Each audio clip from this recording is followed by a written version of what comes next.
अक्सर अगर दिल्ली कैपिटल्स के सीजन की बात करें, आइडियल स्टार्ट नहीं रहा है। आप किस हिसाब से सीजन को अभी तक देखते हैं? आपकी क्या असेसमेंट है?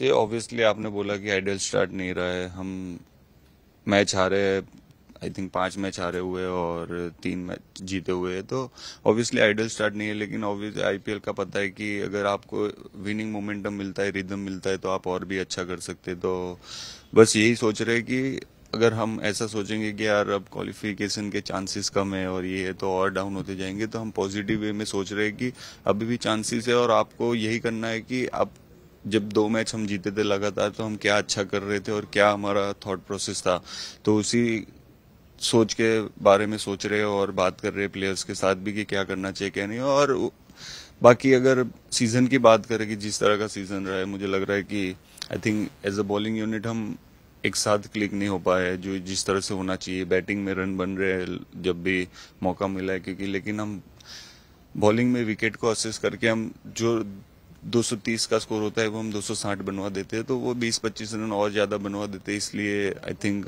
हम थोड़ा हार रहे हैं। तो आई थिंक वो चीज मुझे लग रहा है कि अभी तक हमारे पक्ष में नहीं जा रही है, हमारी डेथ बॉलिंग।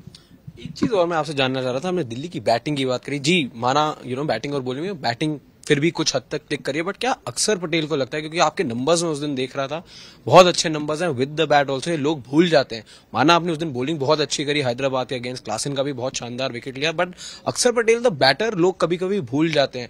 क्या आपको लग रहा है आप अगर जो आप नंबर 7 पे भी आ रहे हैं, कभी 8 पे आ रहे हैं, अगर आप नंबर 4 या नंबर 5 आए तो the results can be different? क्या आप अपने आप को देखते हैं ऊपर बैट करते हुए?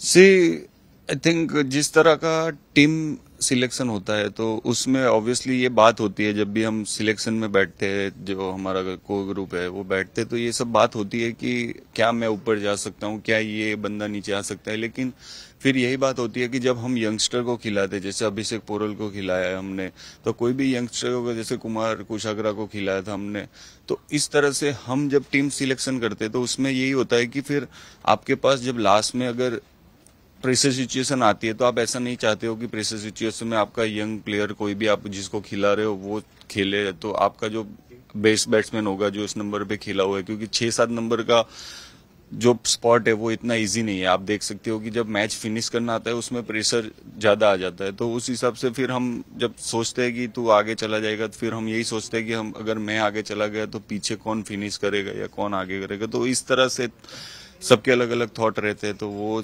चीज सोच के फिर मैं आगे जाता हूँ, फिर वापस आ जाता हूँ पीछे। वर्ल्ड कप बहुत ज्यादा दूर नहीं है, क्या लग रहा है अपनी दावेदारी पेश करने के लिए अक्षर पटेल और क्या कर सकते हैं?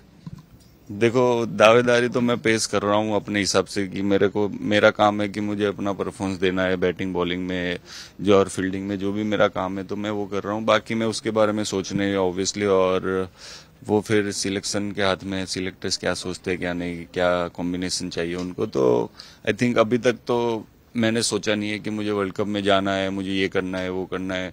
अगर आईपीएल के बाद उसका स्टार्ट होगा तो आईपीएल के बाद ही सोचूंगा कि क्या टीम निकलेगी, और उसके बाद समय कम है, बहुत जल्दी अगर आप बता दें, इम्पैक्ट रूल के आप फैन हैं या नहीं है एज एन ऑलराउंडर?